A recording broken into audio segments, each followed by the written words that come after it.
Welcome back to the TJP podcast. In the spirit of Thanksgiving, this month we're going to be covering propane grills and propane deep fryers. First of all, we're going to start with the propane grill.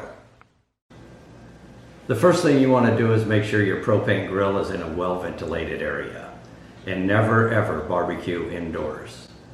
Make sure that your barbecue tank is in the upright position, and always keep your grill and your tank clean and in good working order.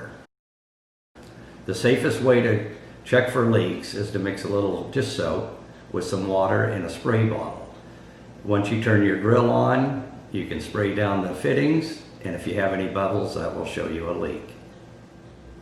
Now to cover some safety tips on the propane deep fryer. Make sure that you read the manufacturer's safety sheets, and the most important part is to make sure that your turkey is completely thawed. Make sure that it's dry before putting it into the grease. And always make sure that you turn the flame off while lowering the turkey into the pot. This will make sure that if the grease does come out, it doesn't have a flame to ignite the grease. Keep a fire extinguisher near you at all times, and keep the tank as far as you can away from the burner. Keep it a safe distance from your home or any other structure, and never allow your children to be around while you're cooking with a propane deep fryer. We'll see you next month. We'll be covering hot air balloons.